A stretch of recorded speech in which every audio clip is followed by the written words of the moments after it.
Hello. Virtually all of us know about the Jubilee year, don't we? That's every 50th year. This is a major milestone in people's lives, such as birthdays and wedding anniversaries and school and other organisational anniversaries. In the Bible, God said this is when debts are to be cancelled, slaves are to be set free, and land that belonged to a family that had been sold during that 50-year period, that land was then handed back to the original family that had previously owned it. So let's look at the past century for the Jubilee years. These were in 1917-18 and again in 1966 and 67.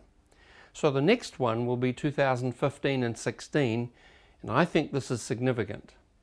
So the Hebrew year, the first one of these that we look at briefly, was 1917-18. It was a Jubilee, and that was when General Allenby and the British and Commonwealth troops captured Jerusalem from the Turks. And I have a picture of that event happening there in Jerusalem.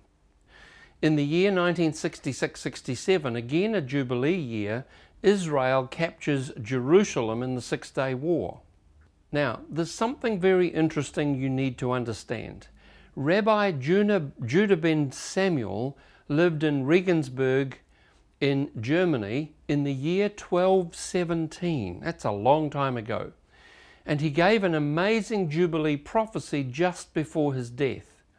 He prophesied that the Ottoman Turks would rule over Jerusalem for 8 Jubilees. He then said that during the following Jubilee cycle, Jerusalem would be a no man's land. And then he said Jerusalem would be returned to the Jews, and during this 10th Jubilee, the end times would take place. Fascinating. So the Ottoman Empire, this is it at its extreme. Basically, it was based on Turkey, but it included a major part of the Mediterranean and the Middle East. Now, it's interesting when we look at Rabbi Ben Samuel's events, we can see the years. In 1517, the Turks occupied Jerusalem, and for 400 years they did that. Then they were replaced by the British and the Commonwealth troops. Then it was no man's land controlled by Jerusalem. Finally, it became, in the Six-Day War, became Israeli territory.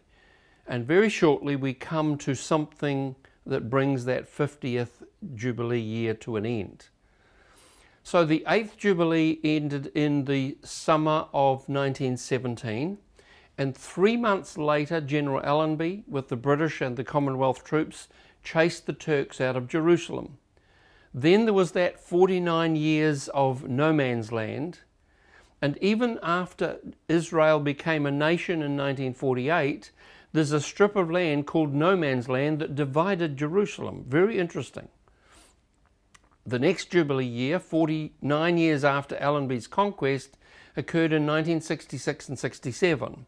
And during that year, the Jews gained control over Jerusalem, and this would begin the end times according to Rabbi Judah ben Samuel. This Jubilee cycle lasts another 49 years, and it ends in 2015 and 16.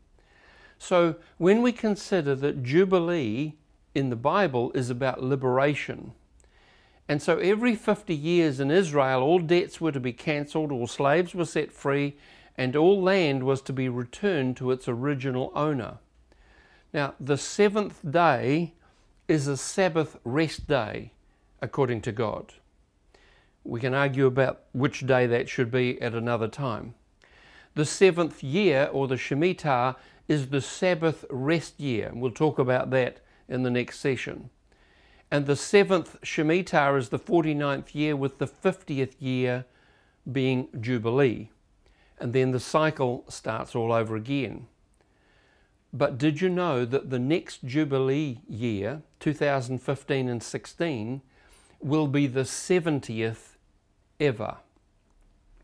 Will God want his real estate back then? Watch this space. If you want more information on this, you'll find it in this little book called The Jubilee, the Shemitah, and Surviving the Debt Crisis, also available on DVD.